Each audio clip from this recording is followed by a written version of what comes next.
Hi friends, देखिए हमने सोचा है कि हर एक सब्जेक्ट की सीरीज़ हम बनाएंगे ताकि स्टूडेंट्स को सारे मटेरियल की एक ही जगह सारे जितना भी मतलब उनको ज़रूरत पड़ेगा मटेरियल वो उनको सारा एक ही चैनल पे मिले और सारे टॉपिक्स हम इस सीरीज़ में कवर करेंगे। ठीक है, देखिए पहली जो हमने सीरीज़ उठाई है वो हम बनाएंगे किस पे, सीआरएम पे। ठीक है, तो ये पहली सीरीज़ रहेगी, इसमें सारे टॉपिक्स हम धीरे धीरे इंक्लूड करेंगे जो ये कंप्लीट सीरीज़ रहेगी, यानी कि आपको ये सारा एक ही प्लेलिस्ट में मिलेगा। जो है जितने भी हम वीडियोज़ उस पे बनाएंगे उसकी हम एक ही प्लेलिस्ट बनाएंगे, तो वहाँ पे आपको सारी जितनी भी आपको ज़रूरत पड़ेगी सीआरएम की चीज़ें, तो ये सारा आपको वही मिलेगा। ये ज़्यादा से ज़्यादा मैक्सिमम यूज़ आएगा बीबीए स्टूडेंट्स, कॉमर्स स्टूडेंट्स और एमबीए स्टूडेंट्स को। ठीक है, और बाकी जो यूपीएससी वगैरह है। ठीक है, तो हम कोशिश करेंगे आपको ईजी से ईजी तरीके में समझाने की। तो अभी हम करंटली अगर हम देखें तो सीआरएम क्या है। ठीक है, तो सीआरएम होता क्या है, व्हाट इज सीआरएम। ठीक है, पहले हम अंग्रेजी में इसकी डिफिनेशन पढ़ते हैं ताकि आपको आसानी हो इसको पढ़ने में। देखिए, customer relationship management is a strategy for managing an organization's relationships and interactions with the customers। ठीक है, ये इसकी अंग्रेजी है। अब हम कोशिश करेंगे ये इजी तरीके से समझने की। देखिए, जैसा कि नाम से ही इसका क्लियर होता है। ठीक है, कस्टमर रिलेशनशिप मैनेजमेंट मतलब कि कस्टमर्स के साथ रिलेशनशिप को मैनेज करना। ठीक है, कस्टमर्स के साथ अच्छी और कॉर्डियल रिलेशंस तभी बन सकती है जब हम उनके इंटरेस्ट्स की तरफ ध्यान दें या उनके इंटरेस्ट्स को हम ध्यान में रखें। ठीक है, अपनी एग्जिस्टिंग कस्टमर्स की प्रॉब्लम सॉल्व करने के लिए और उनको सेटिस्फाई रखने के लिए ये बहुत ज़्यादा इंपॉर्टेंट है कि हर कंसर्न डिपार्टमेंट के पास उसका बेसिक डेटा तो होना ही चाहिए। फॉर एग्जांपल मोबाइल नंबर है, फ़ोन नंबर है, या मेल है, फीमेल है, क्या है, एज क्या है, थोड़ी सी छोटी छोटी इन्फॉर्मेशन उनके पास कम से कम, अगर कुछ भी नहीं तो नाम, एड्रेस और फ़ोन नंबर तो होना ही चाहिए। ठीक है, जैसे कि अगर कहीं कुछ भी नहीं है हमारे पास, छोटी सी कंपनी है, तो हम कैसे अपना सीआरएम मेंटेन कर सकते हैं। हमारे पास जो एक्सेल शीट्स होते हैं, हम लैपटॉप में हमारे पास एक्सेल होता है या कंप्यूटर के पास डेस्कटॉप पे हर के जगह, तो एक्सेल शीट्स पे हम वो उनकी डिटेल्स वहाँ पे रख सकते हैं।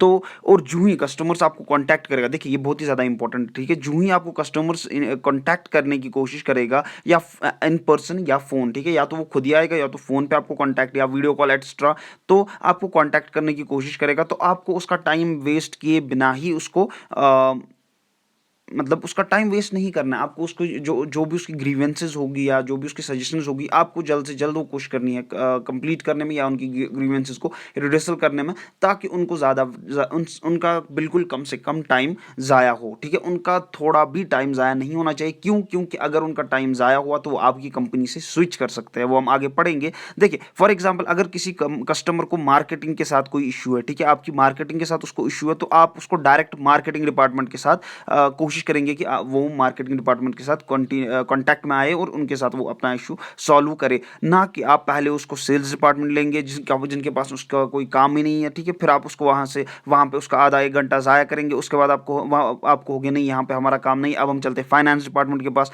फिर आप फाइनेंस डिपार्टमेंट में भी उसका एक डेढ़ घंटा ज़ाया करेंगे, फिर आप कहेंगे नहीं, हम तो यहाँ पे भी काम नहीं है, चलिए अब हम चलते हैं ऑपरेशंस डिपार्टमेंट के पास। फिर आप जाएंगे ऑपरेशंस डिपार्टमेंट के पास, तो वहाँ पे भी आपको यही कहेंगे, आप उसको फिर वहाँ पे भी एक डेढ़ घंटा ज़ाया कराएंगे, फिर एंड में वही कहेंगे कि हमारा यहाँ पे भी काम नहीं है। ठीक है, तो और कहीं फिर और फिर कहीं पहले उसके पैसे से कैंटीन में चाय पिएंगे, बाकी सब चीज़ें, तो उससे क्या होगा, कस्टमर जो है वो फ्रस्ट्रेट होगा, उसको गुस्सा आएगा, तो वो कुछ मैक्सिमम चांसेस है, बहुत ही ज़्यादा चांसेस, 99.99% चांसेस है कि वो अगली बार आपकी कंपनी से ना ही कोई प्रोडक्ट लेगा ना ही कोई सर्विस लेगा, यानी कि वो किसी और कंपनी की तरफ जाएगा। ठीक है, तो उससे क्या होगा, आपका जो एक कस्टमर था, ठीक है, जो आपका हम कह सकते हैं एग्जिस्टिंग कस्टमर था, वो अब आपसे चला गया। तो इसीलिए देखिए, इसके मैं आपको सिंपल एक एग्जांपल दूंगा। जो ही आपको फॉर एग्जांपल, ये हर किसी के साथ हुआ होगा ऑलमोस्ट, जो ही आपको कोई इश्यू आता है रिगार्डिंग मोबाइल सर्विसेज, ठीक है, आप क्या करते हो, आप उठाते हो फ़ोन। फॉर एग्जांपल आपके पास एबीसी कंपनी का सिम है, तो आप उठाते हो फ़ोन, आप उसको फ़ोन करके वहाँ से बोलते हो कस्टमर केयर सर्विस को कि मुझे ये प्रॉब्लम है। वो आपको वहाँ से क्या कहते हैं, वो आपको कहते हैं सर आप प्लीज़ होल्ड कीजिए, हम आपकी जो है वो हम दूसरे जो है डिपार्टमेंट की तरफ भेजते हैं। तो जब आप उसके साथ बात करते हो तो वो आपकी डिटेल्स फिर से नई से मांगते हैं, तो उससे उसके साथ टाइम जाता है आपका। उसके बाद वो भी यही कहता है कि ठीक है, आपको ये प्रॉब्लम है, तो हम ये दूसरे डिपार्टमेंट के साथ, तो ये प्रोसेस कंटिन्यू चलता है। इन द एंड आप फ्रस्ट्रेट होते हैं, आप कहते हो यार मुझे प्रॉब्लम प्रॉब्लम सॉल्व ही नहीं करनी है, रखो मैं फ़ोन ही काट रहा हूँ।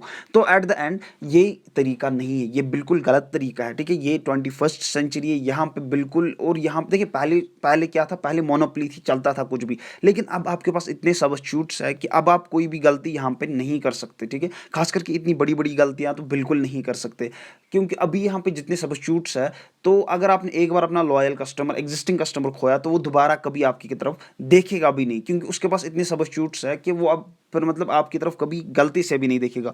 तो इसलिए आपको अभी जो है अपने एग्जिस्टिंग कस्टमर्स और पोटेंशियल कस्टमर्स दोनों का ख्याल बहुत ही ज़्यादा रखना है, ठीक है। देखिए, प्लस अपने कस्टमर्स को रिटेन करने के लिए आप और पोटेंशियल कस्टमर्स का यहाँ पे मैंने जिक्र किया है। तो पोटेंशियल कस्टमर्स कौन से कस्टमर्स होते हैं? ये वो कस्टमर्स होते हैं जो फ्यूचर में हमारे कस्टमर्स बन सकते हैं, ठीक है। ये अभी हमारे कस्टमर नहीं बन चुके होते हैं। ये हमें अंदाज़ा होता है कि ये जो है, ये जो है, ये हमारे आगे जाके फ्यूचर में हमारे कस्टमर से बन सकते हैं। और जो एग्जिस्टिंग कस्टमर्स होते हैं वो कौन से होते हैं? एग्जिस्टिंग कस्टमर्स वो कस्टमर्स होते हैं जो पहले से ही आपसे खरीद रहे होते हैं, मतलब एक बार, दो बार, तीन बार, यानी कि वो कंटिन्यूअसली आपसे खरीद रहे होते हैं। तो वो होते हैं एग्जिस्टिंग कस्टमर्स। और पोटेंशियल कस्टमर्स में डिफरेंस यही है कि एग्जिस्टिंग कस्टमर्स पहले से ही आपसे खरीद रहे होते हैं, और पोटेंशियल कस्टमर्स ऐसे कस्टमर्स होते हैं जिन्होंने अभी आपसे कुछ नहीं खरीदा होता, ना ही आपकी कोई सर्विस ली होती है। वो बस आपको अंदाज़ा होता है कि ये शायद फ्यूचर में हमारा कस्टमर बन सकता है, ठीक है।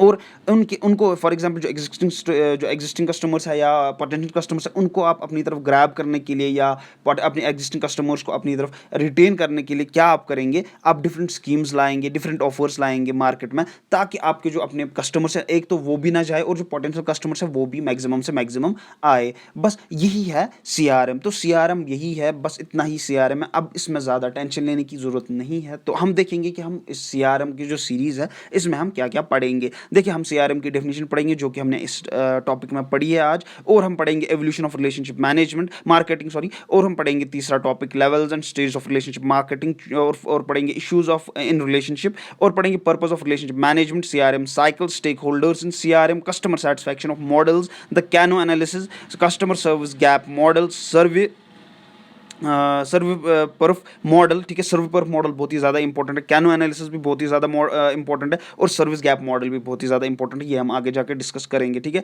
देखिए, और customer satisfaction practices, customer implementation process, ठीक है, ये हम सारा इसमें पढ़ेंगे। Voice portals, web phones, data mining definition, ये हम सारा इसमें पढ़ेंगे। यही हमारी जो, हाँ, अब फॉर एग्जाम्पल कोई टॉपिक अगर आपको लग रहा है कि यहाँ पे हमने नहीं इंक्लूड किया है, तो आप क्या करेंगे? आप नीचे कमेंट सेक्शन में वो ज़रूर लिखेंगे, ताकि हम वो भी इसमें इंक्लूड करें, ठीक है। ये हमने मेन टॉपिक्स लिए जो कि एग्जाम्स में आते हैं। बाकी अगर आपको कोई भी इसमें CRM के रिलेटेड कोई भी टॉपिक हो, तो आप वो नीचे कमेंट सेक्शन में बता सकते हैं, ताकि हम उस पर भी ये वो टॉपिक भी इसमें इंक्लूड कर सके। उम्मीद है आपको ये वीडियो पसंद आई होगी। लाइक, शेयर और सब्सक्राइब जरूर कीजिएगा। Thank you so much.